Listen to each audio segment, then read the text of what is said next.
Video of a Palestinian rocket over the skies of Gaza. Moments later, this explosion directly under the rocket's path at the Al-Ahli hospital. Palestinian agencies say 500 are dead, a number not yet confirmed.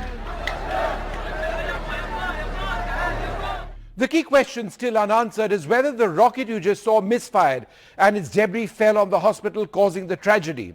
Whether Israel accidentally struck the hospital as it targeted a nearby area from where the latest Hamas rocket barrage was being fired. Or whether this was a failed rocket launch from right next to the hospital, possibly from a parking lot.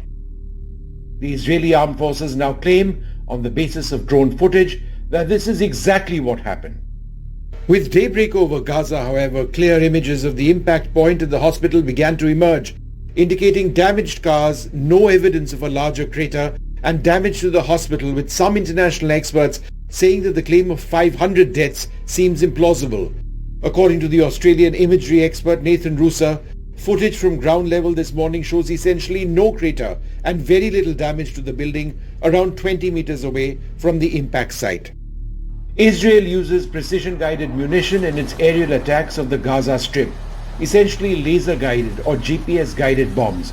These are designed to precisely take out specific targets and prevent collateral damage, in other words, the loss of innocent lives. Despite this, thousands of innocent civilians have been killed in Gaza. Israel says this is because civilians are being used as human shields, with terrorists mingling with the civilian population. What's more, Tel Aviv says hundreds of Hamas rockets have failed after launch since the war began, and shared this graphic to point out that the Al-Ahli hospital lay directly in the path of the rocket launch site. While the causes of the hospital tragedy are now seeing claims and counterclaims, other key questions remain, and the international impact can be seen. The tragedy happened just hours ahead of the arrival of the US president to Israel, and resulted in the cancellation of a four-nation meeting in Amman to be attended by Joe Biden and also the Palestinian president.